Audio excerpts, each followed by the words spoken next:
Pode se assentar, querido.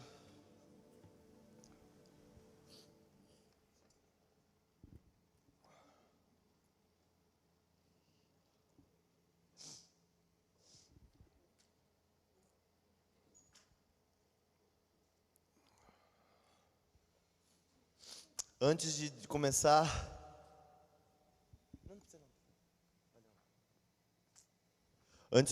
eu queria explicar um pouquinho como vai ser hoje, que vai ser um negócio diferente, nunca visto talvez aqui. E a gente não sabe como vai fazer dar certo, mas vai dar certo.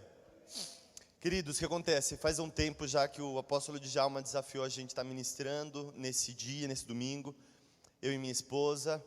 E há um plano de um tempo atrás era minha esposa ministrar pela manhã, eu ministraria à noite. Mas, graças a Deus, apareceu aí uma pessoa, que eu não sei se eu posso falar, você vai falar? O pastor Marcelo Jamal, ele vai estar aqui hoje.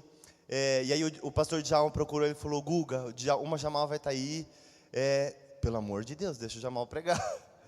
E aí então o pastor Jamal vai pregar à noite. E aí teríamos que escolher entre se eu ou minha esposa ministraríamos. E aí eu falei: Ana, pode ministrar. E ela: não, Guga, pode ministrar.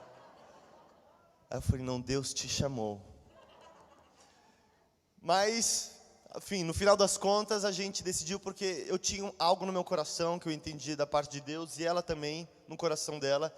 Então a gente resolveu juntar essas partes e nós vamos pregar juntos hoje. Como vai ser isso? Vamos descobrir também. Se vai dar certo?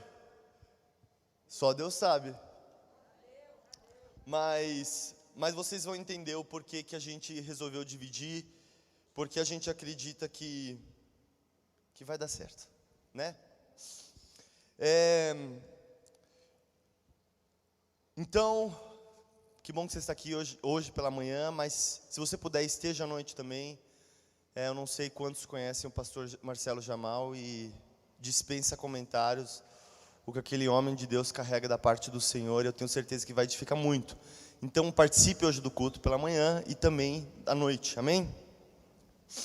Querido, primeiro eu queria começar a falar a respeito de um fenômeno que existe no homem criado, que a gente deveria aprender com os erros do passado, certo?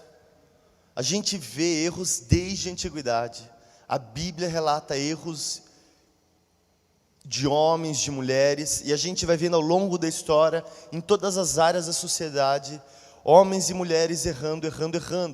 O que eu e você deveríamos fazer com isso? Fazer o certo. A gente já viu o que fizeram, já viu o que deu errado, e a gente deveria tomar uma outra postura. Mas existe um fenômeno que eu não sei o que acontece na nossa cabeça, que a gente replica tudo aquilo que a gente já viu que deu errado. Então hoje o que a gente vai ver um pouquinho é também essa exortação bíblica de erros que a gente vê, e aí eu quero fazer uma breve análise com você. Por isso que a gente, essa manhã, vai falar sobre uma breve análise do livro de Filipenses. O livro de Filipenses é um livro do Novo Testamento, é um livro escrito por Paulo. Se você quiser, já pode abrir sua Bíblia em Filipenses, que a gente vai caminhar por ele um pouquinho. Mas a gente vai trabalhar de maneira geral nele, né? Mas Filipos era uma cidade na Europa, e dizem que foi a primeira igreja, a igreja dos Filipenses foi a primeira igreja estabelecida por Paulo na Europa. Era uma igreja que começou na casa de uma mulher chamada Lídia. E é uma igreja que sempre apoiou financeiramente as missões de Paulo. Então era uma igreja generosa quanto a enviar recursos para sustentar Paulo na missão. Inclusive, quando essa carta é escrita, Paulo está preso em Roma. Ele não está encarcerado, ele está numa prisão domiciliar, mas ele está preso em Roma. E quando a igreja de Filipe descobre que ele está preso, eles já preparam uma oferta para enviar até Paulo. E aí Paulo envia Epafrodito, que Epafrodito vai pegar esses recursos, vai visitar a igreja de Filipenses e vai enviar para Paulo. Mas Paulo, ele tinha grande carinho por aquela igreja, ele tinha grande estima por aquela igreja, como todas que ele também estabeleceu, mas em particular pelos filipenses, pela generosidade deles, porque eles eram uma igreja que dividia com a missão, dividia da missão com Paulo. Paulo tinha por grande estima. Mas, não apenas na carta dos Filipenses, mas como, de certa maneira, a Bíblia como um todo, e principalmente o Novo Testamento, o que acontece? Eu quero que você pense o seguinte comigo. Às vezes a gente tem uma interpretação equivocada, mas eu quero que você pense que, desde o começo ali, quando Deus estabelece, chama Abraão, e aí estabelece um povo para si, os hebreus, e aí a história vai dando continuidade, e aí a gente chega ali nos judeus. Quem eram os judeus naquela época? Vocês concordam comigo que eles eram os guardiões da lei? Eles eram um povo que teoricamente deveria representar a divindade diante dos homens. Eles eram os guardiões da lei. O problema é que ao longo da história, muitos se apegaram de tal maneira à lei, que começaram a simplesmente agir daqui para fora, e não entenderam que a mensagem da lei, a mensagem da palavra de Deus, não era apenas uma vida daqui para fora, mas era uma vida daqui para dentro. E aí, perdidos, talvez caindo no equívoco de uma interpretação errônea a respeito das coisas de Deus, nesse meio tempo, Deus envia o seu Filho Jesus. E aí Jesus vem, Jesus é nascido judeu, né? Muitos esperavam que ele seria o rei dos judeus, o libertador dos judeus, e ele vem, e Jesus, ele, como eu posso dizer, ele interpreta a lei corretamente, ele interpreta a palavra de Deus corretamente. Por isso que a gente vê ali em Mateus 5, 6 e 7, Jesus no Sermão do Monte. Um tempo atrás a gente teve uma série ministrada pelo apóstolo Djalma a respeito do Sermão do Monte, muito boa. Você pode conferir no YouTube. Mas Jesus, ele vem com essa mensagem de certa maneira escandalosa. E aí Jesus, ele começa a falar algumas coisas do tipo assim: não é só você estar com uma mulher, e isso não é só adultério. Se você olhar para uma outra pessoa e você cobiçá-la, isso já é adultério. Jesus começa a falar várias coisas e mostrar que não se trata de uma postura externa, mas se trata de um posicionamento interno, porque Jesus sabe que Deus, ele conhece e sonda o nosso interior. O livro de Hebreus, a carta aos Hebreus diz o seguinte, que todos nós prestaremos contas a Deus, não simplesmente pelas coisas que todos nós vemos, mas pelo nosso coração, pelos nossos pensamentos. Então Jesus, ele vem e ele fala: pessoal, vocês estão equivocados. Vocês estão equivocados. Não se trata de uma performance da vida, mas se trata de uma disposição do coração, que vai resultar numa ação. Vocês estão entendendo comigo? E aí, então a igreja, ela nasce nesse contexto. Homens e mulheres que ouvem a palavra de Jesus, são tocados pelo Espírito Santo e começam a segui-lo. Começam então as igrejas, o que a gente chama hoje de cristianismo. A igreja, ela é construída nesse contexto. E muitos, inclusive judeus, se convertem ao cristianismo. Mas existe um movimento ao longo do Novo Testamento, que é você trazer práticas e pensamentos equivocados do judaísmo e tentar colocá-los dentro do cristianismo. Ah, não, porque tem que fazer isso, porque isso tem que fazer, porque tem que celebrar desse jeito, porque tem que fazer. Então, no Novo Testamento a gente vê Paulo, Pedro, outras pessoas confrontando isso. Por exemplo, pessoas depois que, a gente precisa sacrificar um animal. Não, depois que Jesus veio, não é mais necessário o sacrifício do animal. Certo? Então existem muitas coisas que já não eram mais necessárias. E existia esse movimento. Mas eu e você não podemos julgar. Porque assim como eu e você construímos pensamentos ao longo da vida, e aí a gente se converte, e a nossa mente precisa ser renovada pelo Espírito Santo de Deus, mas às vezes a gente ainda não passou por essa renovação de mente, e a gente quer trazer algumas coisas do nosso velho homem, e encaixar no nosso cristianismo hoje em dia, certo? Do mesmo jeito que naquela época também existia aquele movimento. Os judeus, com suas práticas religiosas, às vezes queriam colocar práticas dentro do cristianismo, pensamentos dentro do cristianismo que já não cabia mais. E Paulo, inclusive, na carta aos Filipenses, ele está falando sobre isso. A ponto, meus queridos, deixa eu abrir aqui. A ponto de que Paulo, ele escreve no capítulo 3, ele fala o seguinte, parafraseando, né? Depois você lê o capítulo 3, ele fala: se vocês querem se orgulhar de algo, eu poderia me orgulhar. Eu sou judeu, circuncidado no 8º dia, fariseu dos fariseus, ou seja, conhecedor da lei como ninguém. Quanto ao zelo, fui perseguidor da igreja. E aí ele começa a falar todo o currículo dele, daquilo que para os homens era ser sucesso. E Paulo começa a falar: vocês querem falar de sucesso? Eu era isso. Mas, agora, Paulo fala assim: eu considero tudo como perda. Eu considero tudo como esterco, quando comparado ao conhecimento de Cristo Jesus. Em outras palavras, Paulo está falando: aquilo pelo qual eu gastei minha vida, achando que era o sucesso, que era onde eu devia chegar, quando eu conheci Jesus, eu percebi que era completamente diferente. É isso que Paulo está falando.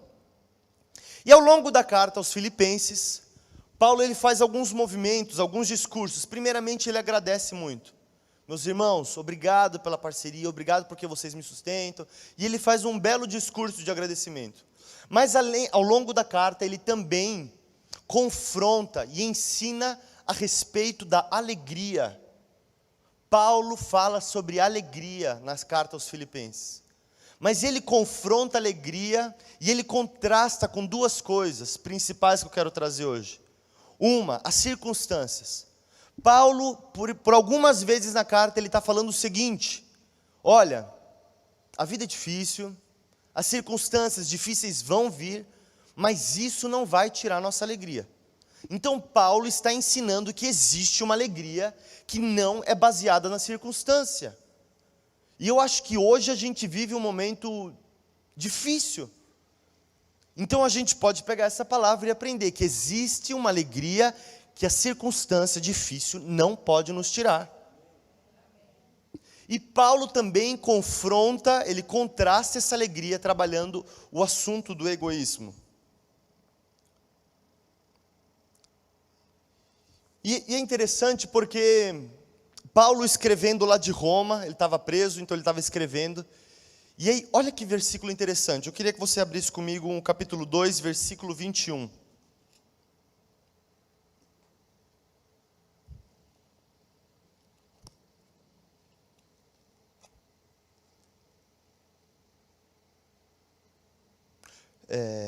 Pode ser o versículo 20. Paulo está falando o seguinte, na carta ele falou: olha, eu queria enviar Timóteo para vocês. Por quê? Aí, olha o que Paulo diz: não tenho ninguém que, como ele, tenha interesse sincero pelo bem-estar de vocês. Próximo versículo. Pois todos buscam os seus próprios interesses e não os de Jesus Cristo. Querido, a igreja estava começando, Jesus tinha acabado de vir. É isso que eu quero falar, a respeito de que a gente deveria aprender com os erros passados. E Paulo, naquele lugar, ele desejoso de enviar alguém até a cidade de Filipe, até a igreja dos filipenses, e ele fala: olha, só tenho Timóteo, porque Timóteo é o único que está de fato preocupado com o bem-estar de vocês. Ele não se preocupa com seus próprios interesses, mas ele está procurando os interesses do próximo. Agora, fazendo um paralelo a respeito disso um pouco que eu contei, esse contexto, eu quero fazer um pensamento com você para ver se nós vivemos essa realidade também. Será que do mesmo jeito que, e queridos, só para deixar muito claro, longe de mim aqui querer ficar criticando outra religião, o judaísmo, não é esse meu ponto, tá bom? Eu só quero dizer que assim como os judeus talvez pensassem que eles eram os guardiões da lei, a ponto deles estarem acima de tudo, acima talvez da verdade, eles podiam fazer o que bem entendessem, eles poderiam interpretar do jeito que fosse conveniente para eles, porque eles estavam, como diz, acima da carne seca. Será que hoje nós também às vezes não nos colocamos nesse lugar? Porque nós somos os cristãos, nós é que carregamos a verdade verdadeira, Todas as outras religiões, todo mundo, mas nós somos. Só que será que do mesmo jeito que muitos judeus ali acreditavam nisso e estavam perdidos no seu próprio egoísmo, no seu próprio jeito de fazer, será que talvez nós hoje também não estamos achando que estamos num patamar, mas estamos cegos e enganados quanto à essência do Evangelho? Porque muitas vezes a gente coloca na nossa cabeça que, eu vou na igreja, sou um líder, trabalho no ministério, minha salvação está garantida. Sou um cristão, eu tenho a verdade. E aí a gente não percebe que nas pequenas coisas, no exemplo de Cristo, a gente não está seguindo os seus mandamentos. E outro exemplo, quantos aqui acreditam que foram chamados para anunciar as boas novas a esse mundo? Creio que todos entendem essa responsabilidade. Seja na sua casa, seja no seu trabalho, seja onde for. Eu e você fomos chamados para anunciar as boas novas. Agora, será que do mesmo jeito que Paulo chegou num lugar e ele falou, eu preciso de alguém que anuncie as boas novas, mas eu não encontro ninguém, porque todos estão preocupados com seus próprios interesses. Só tem o Timóteo. Será que Jesus hoje, Ele consegue olhar para nós e enxergar pessoas que Ele pode enviar para pregar as boas novas, porque são pessoas que não estão perdidas na religiosidade e de ficarem preocupadas só com seus próprios interesses? E isso é muito forte, porque eu faço essa pergunta para mim. Se Jesus chegasse hoje, Ele poderia falar, olha, eu quero enviar a vocês o Guga, porque o Guga não pensa nos seus próprios interesses, mas ele coloca os interesses do próximo na frente. Será?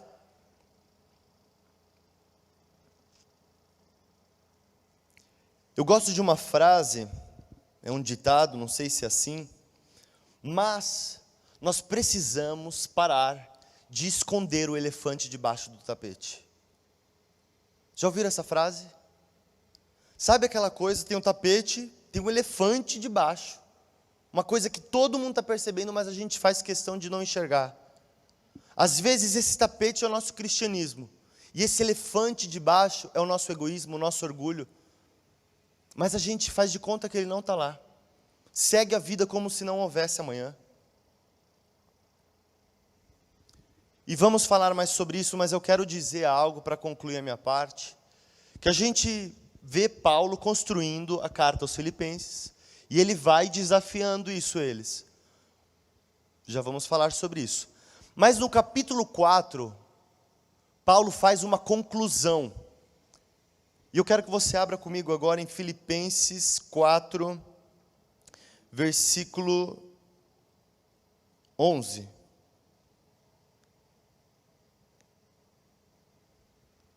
Então Paulo mais uma vez ele está falando, olha, eu já tive muito, já tive pouco, já passei por bons bocados, já passei por maus bocados. E aí ele escreve esse texto, ele fala, não estou dizendo isso porque esteja necessitado, porque eu aprendi a adaptar-me a toda e qualquer circunstância. Sei o que é passar necessidade e sei o que é ter fartura. Aprendi o segredo de viver contente em toda e qualquer situação. Seja bem alimentado, seja com fome, seja tendo muito ou passando necessidade. Tudo posso naquele que me fortalece. Esse é o versículo que a gente gosta, né? Tudo posso naquele que me fortalece. Mas esse tudo posso é o tudo posso no momento de dificuldade, tudo eu posso no momento de fartura. Mas queridos, no versículo 12, preste atenção nisso que Paulo está falando. Ele falou, eu aprendi o segredo de viver feliz, de viver contente em toda e qualquer situação. A pergunta de $1 milhão é, qual o segredo de viver alegre em qualquer situação? Qual é esse segredo? E talvez na sua versão aí da Bíblia, eu não sei qual você está carregando, talvez não fale exatamente esse aprendi o segredo, mas só para deixar mais claro, eu fui atrás, com uma ajuda de um amigo, fui atrás do original, e a palavra que traduziram para esse aprendi o segredo é mieo. Deve ser mais ou menos assim em grego, viu gente? Que significa o quê? Aprender um mistério. aprender uma informação especial que era anteriormente apenas do conhecimento de uma divindade e daqueles a quem ela o havia revelado. Olha essa palavra. Paulo está falando assim, algo que estava escondido em Deus, eu descobri. Eu aprendi o segredo de viver feliz. E queridos, deixa eu falar uma coisa, eu e você precisamos aprender esse segredo. Porque muitos, você está percebendo, muitos ao nosso redor, às vezes nós mesmos estamos perdendo a nossa alegria por causa das circunstâncias. E nós precisamos entender que existe um segredo de uma alegria que não nos será tirada.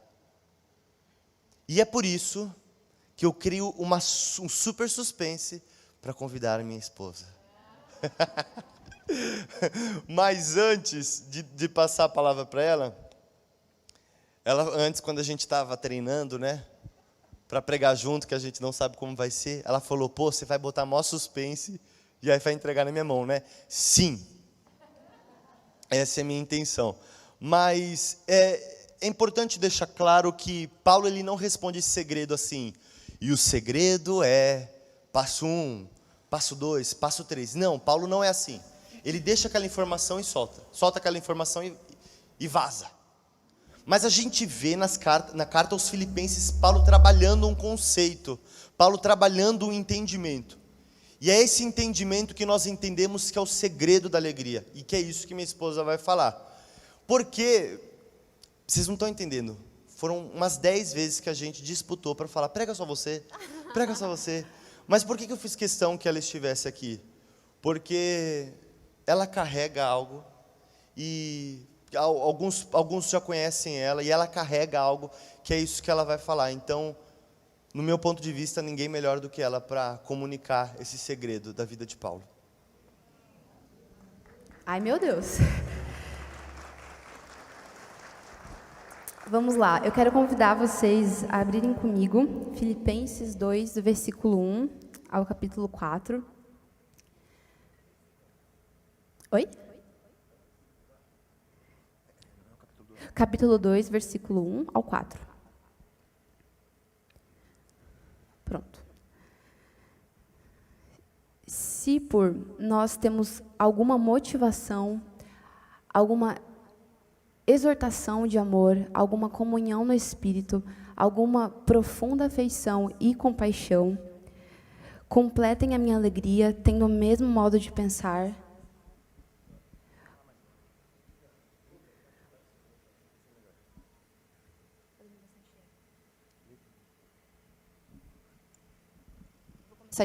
Eu vou começar de novo, gente, desculpa. Versículo 1 ao 4. Nós temos alguma motivação, alguma exortação de amor, alguma comunhão no Espírito, alguma profunda afeição e compaixão, complete a minha alegria, tendo o mesmo modo de pensar, o mesmo amor, um só Espírito e uma só atitude. Nada façam por ambição egoísta ou por vaidade, mas humildemente considerem os outros superiores a si mesmo. Cada um cuide não somente dos seus interesses, mas também dos interesses dos outros. Paulo aqui está colocando... Opa, deixa eu só desligar aqui. Paulo aqui está colocando que, se hoje nós estamos em Cristo, nós precisamos ter a mesma compaixão, a mesma motivação e a mesma afeição para considerar o outro maior que nós mesmos. Então, a gente vê isso no versículo 3 e 4, que coloque o interesse do outro acima do seu. Faça isso com a mesma motivação, com a mesma afeição, com o mesmo desejo, com o mesmo coração. Faça isso com tudo que você tem, em uma só unidade. Se você está em Cristo hoje, faça isso. E nos versículos seguintes, no versículo do 5 ao 7, ele continua falando, ele aumenta o nível. Ele coloca assim: seja a atitude de vocês a mesma de Cristo Jesus, que, embora sendo Deus, não considerou que o ser igual a Deus era algo que deveria apegar-se, mas esvaziou a si mesmo, vindo a ser servo, tornando-se semelhante aos homens.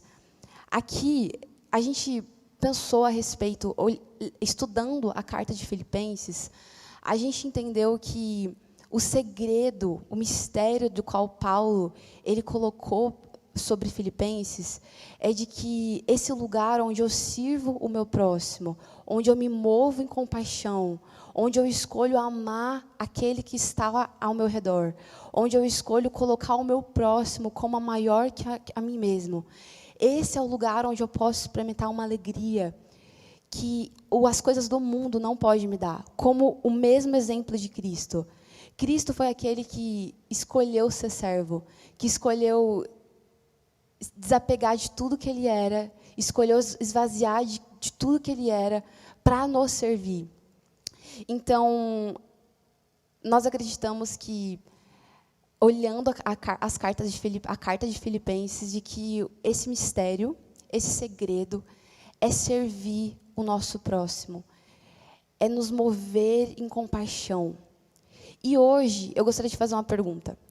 Hoje, o Guga até comentou um pouquinho, mas hoje, o que nos impede, de forma genuína, não nos movermos em compaixão, não nos amar o nosso próximo, de fato, é o nosso egoísmo. Algo que está tão profundo dentro de nós, algo que talvez desde o Éden, desde a queda do homem, está dentro de nós. O egoísmo é o sentimento que faz a gente pensar apenas em nós, os nossos sentimentos, aquilo que nós precisamos, aquilo que nós desejamos, aquilo que nós queremos, aquilo que nós pensamos é mais importante. Então, o nosso egoísmo faz com que nós não escolhamos viver nesse lugar de compaixão, não escolhamos viver nesse lugar de servir o nosso próximo, de colocar o nosso próximo acima dos nossos próprios interesses. Faz sentido? E é exatamente ao contrário que Paulo ele escreve na carta de Filipenses. Ele está combatendo esse sentimento, o sentimento de egoísmo, do egoísmo. Ele tá conversando do versículo 1 até o último versículo, capítulo 4, para que a igreja de Filipenses não entre nesse lugar de ser egoísta, mas para que ela lembre de Cristo, para que ela lembre do exemplo que Cristo deu, para que ela seja parecida com Cristo. Hoje é muito fácil a gente entrar num lugar de indiferença. E é um lugar sutil. Eu acho que o egoísmo, ele de forma muito sutil, ele nos aliena em relação àquilo que em relação ao que o nosso próximo precisa, aquilo que o nosso próximo deseja. E é muito sutil. Mas é completamente ao contrário, aquilo que o Pai ele deseja que nós sejamos. Faz sentido? Nós não podemos ser indiferentes com aquilo que o próximo deseja. Porque nós temos exemplos de Cristo. E Ele foi real. Nós precisamos nos mover profundamente. Profundamente. Com amor genuíno que um dia nós experimentamos na cruz. Eu e você, um dia, experimentamos o amor da cruz. Eu e você, um dia, experimentamos o amor, o sangue derramado na cruz. Então, hoje, nós temos o que apresentar às pessoas, aos nossos próximos. E eu falo isso não para as pessoas que estão ao nosso redor, os nossos familiares, pessoas que é fácil, talvez, a gente amar, que são pessoas que são nossos amigos, pessoas que nos amam. Eu digo a pessoas que Jesus amou. Jesus ele foi o nosso maior exemplo. Ele amou a todos. Ele não amou só os amigos deles, ou só a família dele. Ele amou a todos. Todos que veio a ele amou. Então, nós precisamos romper essa barreira e amar a todos. Deixar o nosso egoísmo, esse lugar que nos deixa indiferente. E eu pontuei algumas coisas que pode denunciar, é só alguns pontos, mas que pode denunciar o nosso egoísmo, denunciar aquilo que está presente no nosso dia a dia. aquilo que talvez eu e você lidamos no nosso dia a dia. E, como eu falei, é algo sutil, não é algo grande, algo monstruoso, é algo sutil. E é algo que vem como uma desculpa, que ameniza a nossa responsabilidade como cristão, de amar o nosso próximo, de nos colocar nesse lugar, de se mover em compaixão de fato. Então, a gente desenvolve essas desculpas, porque se torna mais fácil não ter que amar de fato, não ter que me preocupar com o meu próximo de fato, porque, não, mas isso faz sentido. Desculpas que a gente cria que faz sentido na nossa mente e amenizam a nossa responsabilidade como cristãos. E isso denuncia o nosso egoísmo. E eu gostaria de pontuar algumas delas, são só algumas, tem diversas. Dentro do ministério, a gente, às vezes, dá o nosso tempo, a gente dá o nosso serviço, as nossas habilidades, desde que eu seja reconhecido, desde que eu seja visto pelas pessoas. Isso denuncia o meu egoísmo, de alguma forma. Então, o meu tempo, eu vou ouvir alguém, eu vou visitar alguém, eu vou em um evangelismo, desde que eu tenha o meu tempo no final de semana para descansar. Então, eu faço isso, eu dou o meu tempo, desde que eu tenha o meu outro tempo para descansar. Eu aceito ajudar alguém, desde que essa pessoa ela me dê resultados rápidos. Então, é sempre uma troca, desde que eu faço isso, desde que o outro lado aconteça. Um morador de rua, eu aceito ajudar um morador de rua desde que ele não use esse dinheiro para comprar drogas. Então, se eu não tenho a garantia disso, eu não vou ajudar. A questão do meu dinheiro, eu vou ofertar desde que eu ganhe um aumento no meu salário, vou ajudar essa obra missionária ou tal missionário, mas desde que isso aconteça no meu serviço. Então, é sempre, eu vou fazer isso desde que isso aconteça. Isso denuncia o nosso egoísmo. Isso denuncia o nosso coração. A nossa compaixão, ela tem um limite quando ela é esbarrada no nosso egoísmo. E Jesus, ele nos chama para não ter essa barreira. Jesus, ele está nos convidando, como Paulo escreveu na carta de Filipenses. O desejo de Jesus, na verdade, é quebrar, despedaçar todo o nosso egoísmo, porque se nós continuarmos desse lugar de sermos egoístas, sempre vai ter uma reserva conosco. A gente nunca vai conseguir se envolver completamente com o nosso próximo. A gente nunca vai conseguir nos dar de forma completa. A gente nunca vai conseguir se envolver de forma completa. A gente nunca vai amar de forma extravagante, porque sempre vai ter uma reserva que eu preciso estar comigo. O se envolver, o amar ao próximo, talvez, e na verdade, a maior parte das vezes, nunca vai ser conveniente. Sempre vai custar algo de nós. E esse é o ponto, porque a gente vai ter que sair da nossa zona de conforto. E quantos de nós queremos sair da nossa zona de conforto? A mensagem de Jesus como nosso maior exemplo, desde que ele esteve aqui na Terra, ele saiu da sua zona de conforto. Ele era Deus, ele escolheu ser como homem, para nos amar sem reservas. Ele é o nosso exemplo. Então, se nós não abandonarmos o nosso egoísmo, nós não vamos conseguir amar o nosso próximo de fato.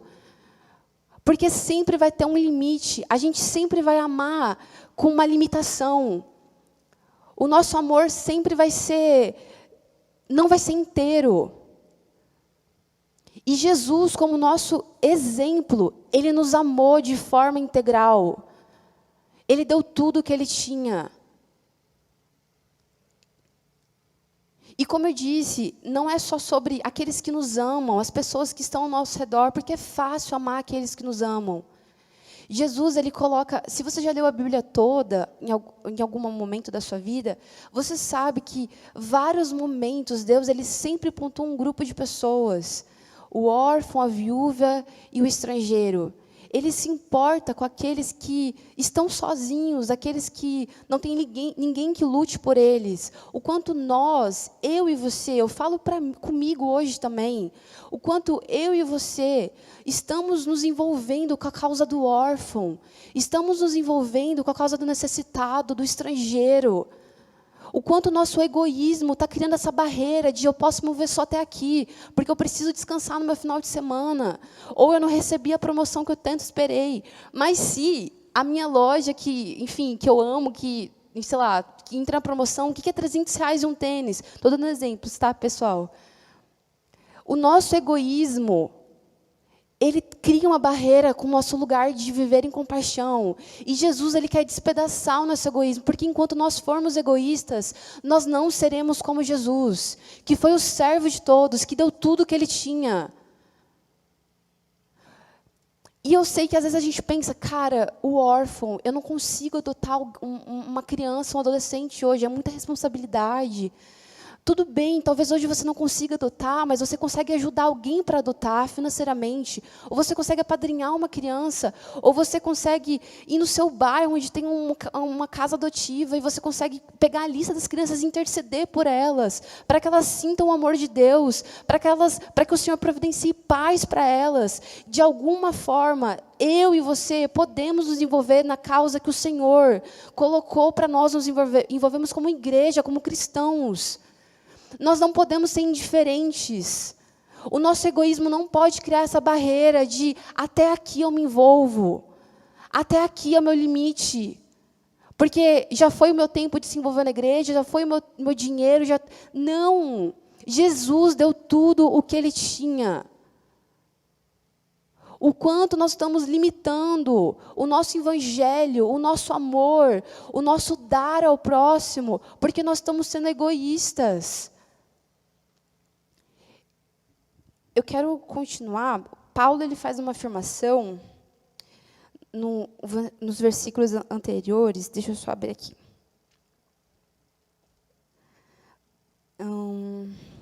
Filipenses 1, 21.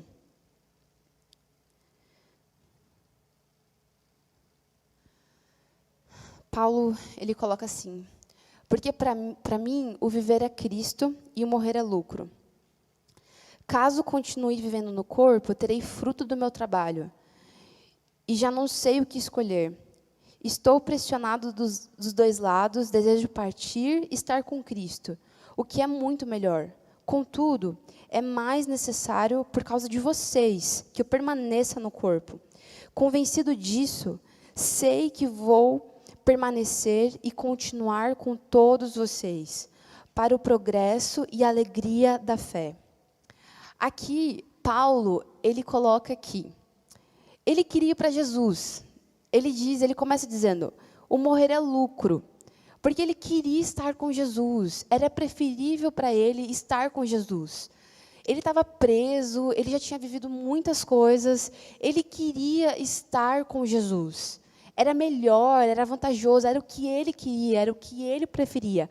Mas, no versículo acho que é o 22, ele diz, eu estou pressionado de todos os lados, desejo partir, o que é muito melhor, contudo, é mais necessário por causa de vocês que eu permaneça aqui. Então, o desejo de Paulo era partir, mas ele coloca o desejo daquelas pessoas, da igreja de Filipenses, acima do desejo dele.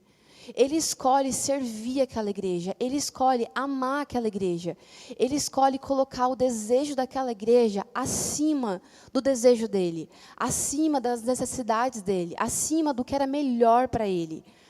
Então a gente tem o exemplo de Jesus, como ele coloca no versículo 2, que escolheu ser servo, aquele que era Deus escolher ser servo, e ele também tem o próprio exemplo da vida dele. Ele poderia ter escolhido ter ido para Jesus, mas ele escolheu servir a igreja naquele momento. Escolheu ficar ali para que a igreja crescesse em fé, crescesse em alegria. E, ao mesmo momento, quando ele afirma que o morrer era lucro, mas ele ia escolher ficar para servir a igreja, o viver era Cristo. Quando o nosso viver é Cristo, a partir do momento que nós escolhemos viver Cristo, tem que ser radical. Cristo foi aquele que deu tudo. Cristo foi aquele que foi servo. Cristo foi aquele que não deixou, que deu tudo o que tinha. E a alegria nesse lugar. Ele foi recompensado pelo Pai depois. Nos versículos seguintes do capítulo 2, o Pai colocou ele na mais alta posição. Há uma recompensa no lugar daqueles que escolhem servir, que escolhem abrir mão daquilo que, naturalmente, aquilo que é terreno é melhor. Mas se hoje nós escolhemos seguir Cristo e viver Cristo, nós precisamos escolher viver de forma sacrificial, como Cristo viveu. E viver de forma sacrificial não é conveniente. Não vai ser conveniente na maior parte das vezes. Não vai ser confortável, mas vai valer a pena. Porque há uma alegria separada nesse lugar. Há uma alegria que só Deus, só a gente, só o povo que escolhe viver dessa forma vai conseguir experimentar. Mas para a gente experimentar, a gente vai ter que viver isso. A gente vai ter que viver nesse lugar de sacrifício. E, ao mesmo tempo, a gente tem que viver nesse lugar de um amor sincero, uns pelos outros, um amor integral, um amor que não é uma performance, um amor que é inteiro. Jesus fazia isso. Quando ele estava ali para as pessoas, ele estava ali. Ele era integral, ele não estava pela metade. Que nós sigamos o exemplo de Jesus. Que as nossas ações, que as nossas vidas tenha como exemplo quem Jesus foi.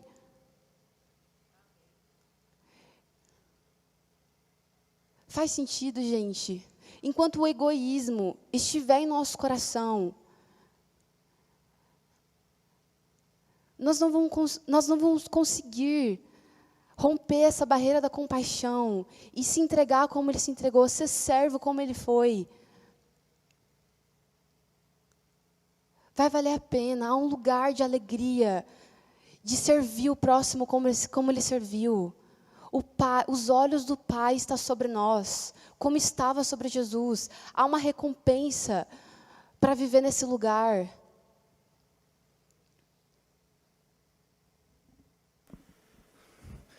Viu, gente? Eu deixei a bronca para ela. Mas, como a Ana dizia, entendemos que, pelos exemplos que Paulo traz na carta, justamente como ela disse, olha, morrer para mim é lucro, mas é preferível ficar para servi-los. Tenham o mesmo sentimento que houve em Cristo Jesus, que se esvaziou para servir. E aí ele conclui dizendo assim, já passei por muito, já passei por pouco, mas eu descobri o segredo. E aí a gente começa a olhar, como a Ana disse, para a vida de Jesus, que comeu com as prostitutas, com os cobradores de impostos, que estendeu misericórdia ao ladrão na cruz. Mais do que misericórdia, ele estendeu esperança para o ladrão na cruz. Não fazia distinção entre ricos e pobres. Tocou o leproso, ele tocou o leproso. Que vocês sabem que é um absurdo, né? Naquela época tocar um leproso. Ouviu o chamado do necessitado, filho de Davi. Ele se atentou para o clamor do necessitado. Ele mudou o itinerário dele. Ele estava indo, e aí a Bíblia diz que ele passou por Samaria por causa de uma pessoa. Então ele mudou a viagem dele por causa de uma pessoa. Ele alimentou as multidões. E o maior exemplo é o fato dele ter se esvaziado para servir. O ponto que a gente quer trazer essa manhã não é um voto de pobreza, não é um chamado de saia daqui, pegue todos os seus pertences, venda e dê ao próximo. Não é um chamado de se esgote ao máximo, não tenha 5 minutos de lazer, você precisa dar o seu tempo. Não é isso. Não é isso. A gente entende que nós precisamos do nosso tempo. É genuíno, é justo, é bom termos os nossos sonhos, queremos construir a nossa carreira, queremos conquistar a nossa coisa, mas como eu disse no começo, a gente precisa parar de esconder o elefante debaixo do tapete.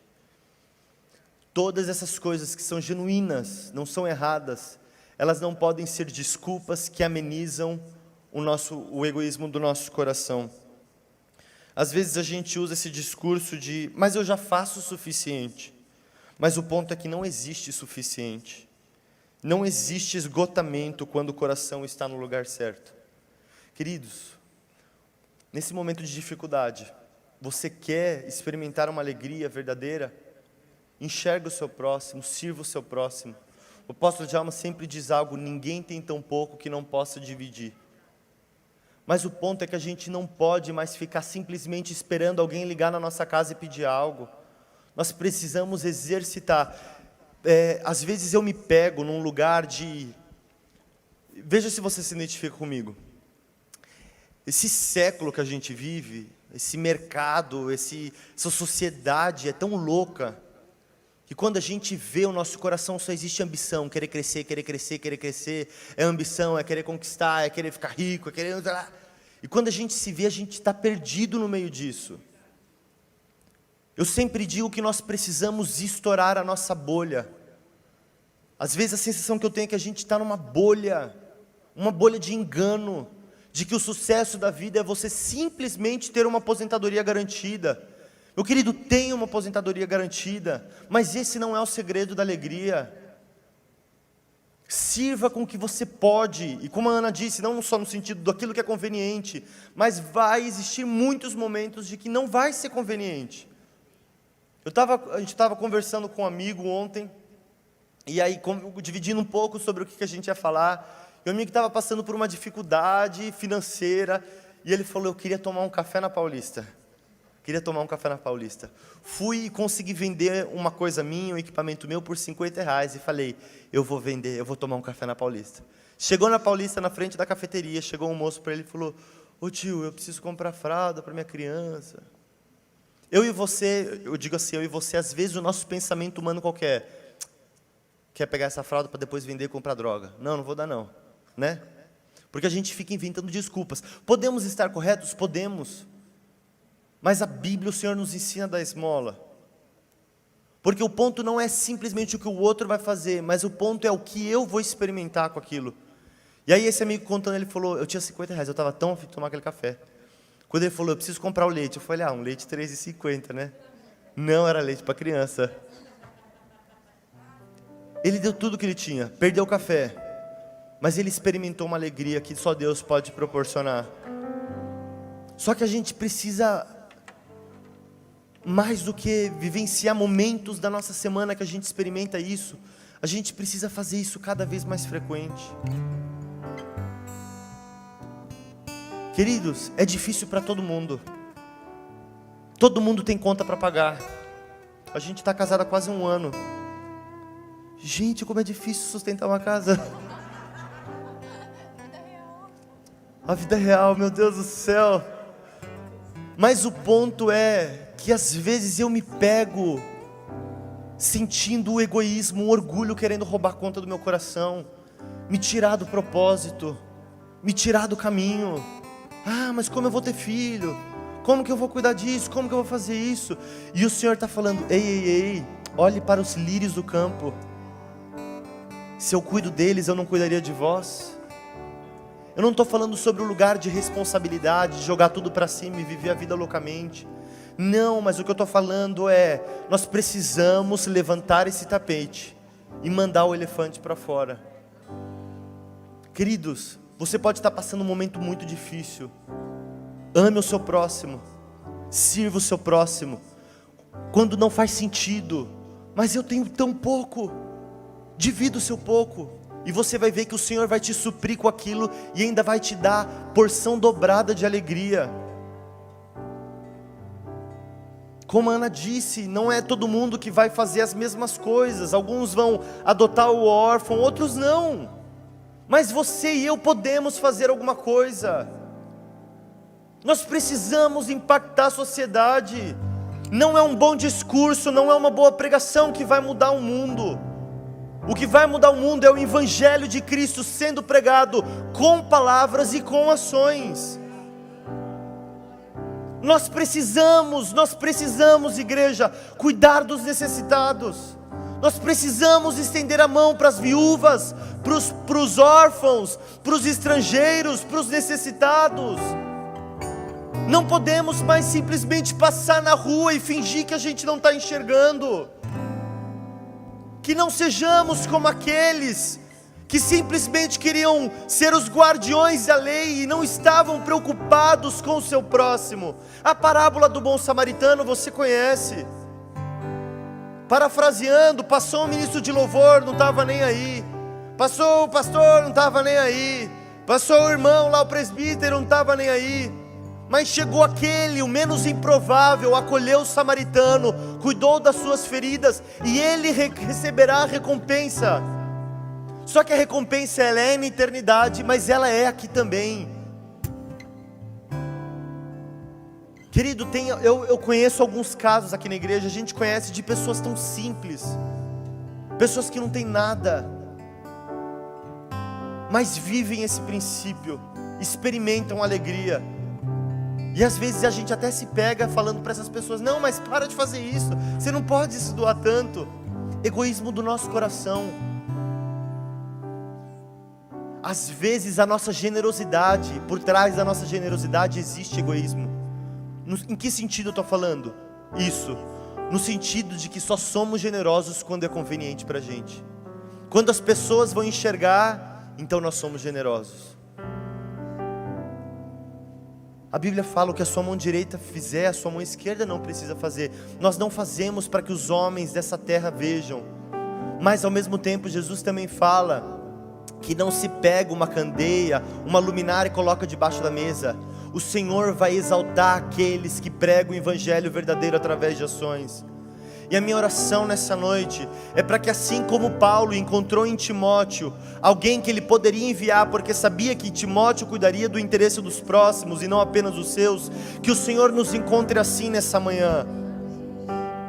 Querido, nós precisamos estourar a bolha em que vivemos, a bolha do egoísmo, a bolha da ambição desenfreada. E mais uma vez eu quero dizer: conquiste, cresça na sua profissão, construa, enriqueça, mas pelo amor de Deus, não seja egoísta. E eu não digo isso só para finalizar no capítulo 4. Capítulo 4.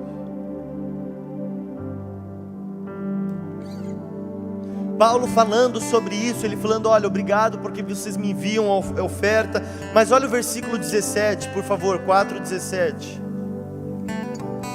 Ele fala: não que eu esteja procurando ofertas, mas o que pode ser creditado na conta de vocês.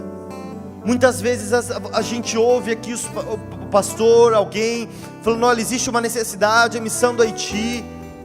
Não é simplesmente por necessidade, mas é para que eu e você, a partir do momento que a gente oferta, a partir do momento que a gente se doa, que seja acreditado na nossa conta a fidelidade, o amor ao próximo. Ah, mas eu não sei o que vão fazer com o dinheiro, que a igreja... Queridos, existe infelizmente igrejas que não souberam, foram infiéis com o dízimo. Mas isso não vai tirar a sua recompensa de ser fiel no lugar, na casa de Deus. Não estamos aqui fazendo apelo de ajude, não. Mas nós estamos tentando mostrar para vocês, assim como Paulo nos mostrou, que não se trata que queremos, precisamos, a igreja precisa, mas não. Nós precisamos que a recompensa de Deus seja acreditada na nossa conta. E essa recompensa também é viver uma alegria que não nos será tirada. Querido, se você pode ter perdido muitas coisas nessa pandemia, você pode ter perdido o seu emprego, você pode ter falido na sua empresa, passado necessidade, mas deixa eu dizer uma coisa para você: assim como Paulo viveu com muito, viveu com pouco, passou por fartura, passou por necessidade, isso não pode tirar a alegria do seu coração, isso não pode tirar a alegria do meu coração. Nós vivemos o evangelho de Cristo, o Jesus que veio a esse mundo, sentou com a prostituta, tocou no leproso, amou até o fim, morreu a morte de cruz, a mais vergonhosa de todas, mas como Filipenses 3 diz, Ele foi exaltado ao mais alto lugar. Nós receberemos a recompensa da nossa generosidade, e Cristo será anunciado a todos os povos. Eu não sei se isso desafia você, mas isso desafia tanto a gente.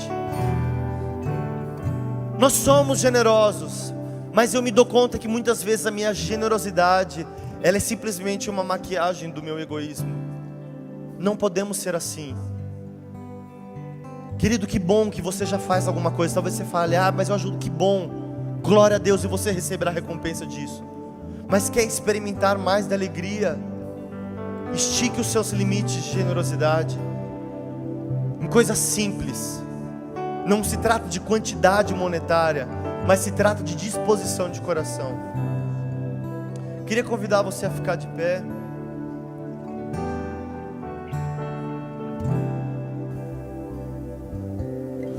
Quero brilhar por ti, brilhar onde quer que for.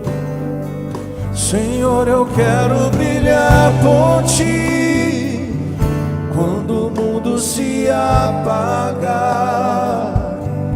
Eu quero que através da minha vida alguém possa te enxergar.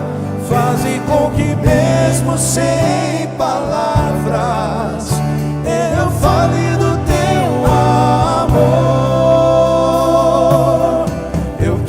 Brilhar por ti, brilhar onde quer que for.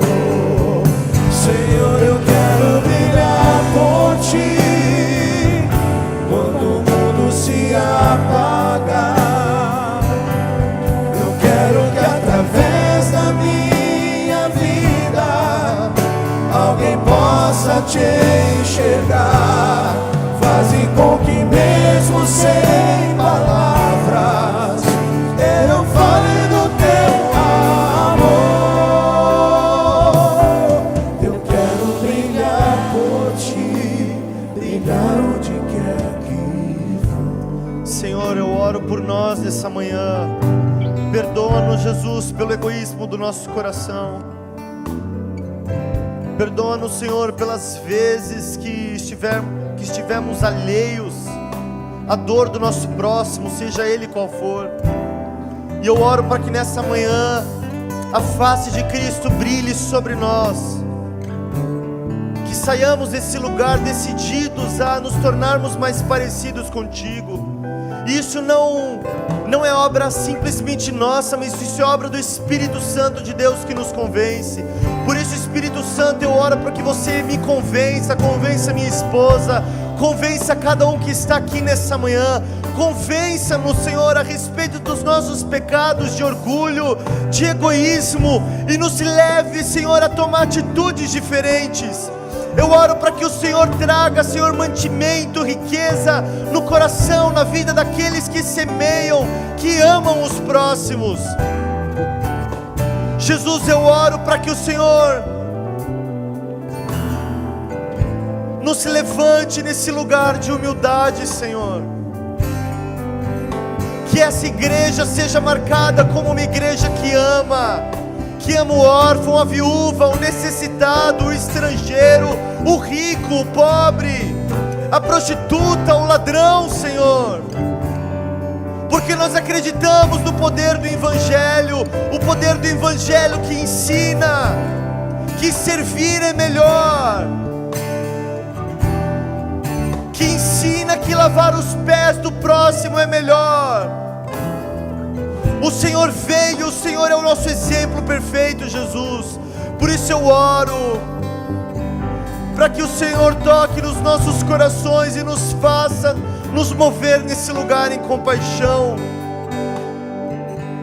com a certeza de que experimentaremos a alegria que nos está separada, o segredo, o mistério da alegria, alegria que não está baseada nas circunstâncias, nas lutas, nas doenças, mas a alegria que não nos pode ser tirada. Por isso, Senhor, nós padecemos contigo, Jesus, sofremos a sua morte para que experimentemos a sua vida.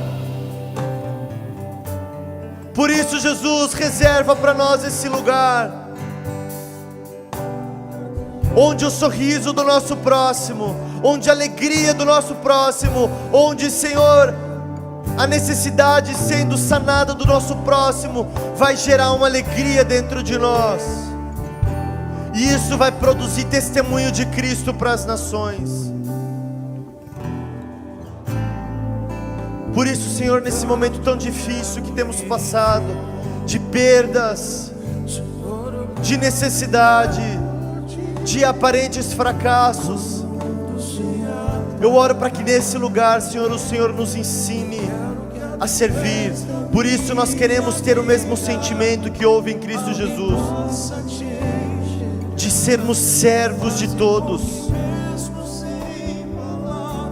em nome de Jesus, Senhor.